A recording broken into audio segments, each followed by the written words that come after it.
রোজকার একরকম জ্যান্ত মাছের ট্যালট্যালে ঝোল খেতে কারই বা ভালো লাগে বলো। তাই আজকে ভাবছিলাম যে একটু অন্যরকমভাবে মাছের ঝোল রান্না করব। যেমন ভাবনা তেমনই কাজ। কালকের রেখে দেওয়া দুটো শোল মাছের দাগা ছিল, আর তার সাথে এই দেখো ছোট ছোট পুঁটি মাছ ছিল।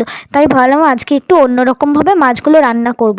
তো যেমন ভাবনা তেমনই কাজ, ওই বললাম আর কি। তাই এখনই আমি সাথে সাথে কতগুলো আলু কেটে নিলাম একদম ডুমডুম সাইজ করে। আর তার সাথে এই যে দেখো বেগুনগুলো ছোট ছোট ডুমডুম আকারে করে কেটে নিয়েছি বেগুনগুলো। তারপরে এই যে দেখো বেগুনের সাইজটা কিন্তু এরকম ছোট ছোট করলে বেশ ভালোই লাগে, তাড়াতাড়ি সেদ্ধও হয়ে যায় আর খেতেও ভালো লাগে।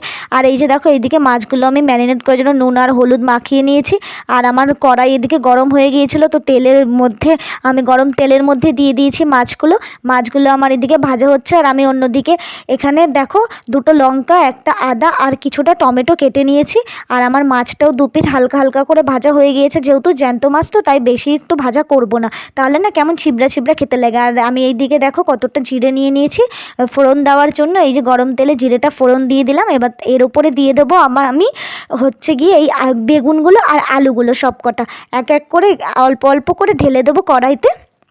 আর সবসময় গ্যাসটা না আমি লো ফ্লেমে রেখে দিই, লো ফ্লেমে রেখে কাজটা করি, কারণ নয়তো তেলটা ছিটে আসার সম্ভাবনা থাকে। এই যে দেখো আমি সবকটা বেগুন আর আলু কড়াইয়ের মধ্যে দিয়ে দিয়েছি। এবার আমি একটু ভালো করে নাড়াচাড়া করে নিচ্ছি।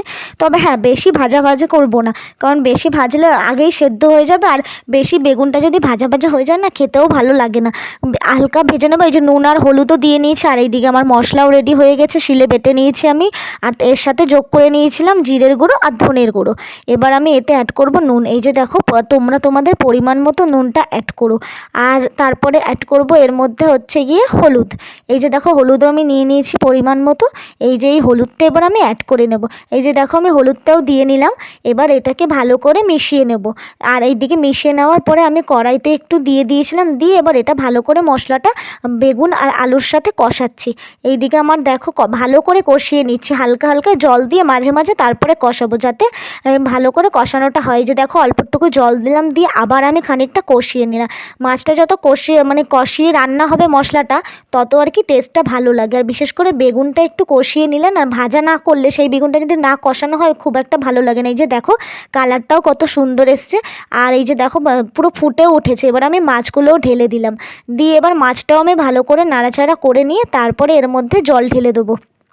দেখো কীরকম লাগছে, কালারটা এত সুন্দর লাগছে। এবার আমি দেখো জলটা অ্যাড করছি। আর হ্যাঁ, তোমরা কে কে এইভাবে মাছ খাও অবশ্যই কমেন্টে জানিও। আজকের ভিডিওটা এই পর্যন্ত, চলো আবার দেখা হবে পরের ভিডিওটা যদি ভালো লেগে থাকে অবশ্যই তোমরা লাইক, কমেন্ট ও সাবস্ক্রাইব করে দিও চ্যানেল।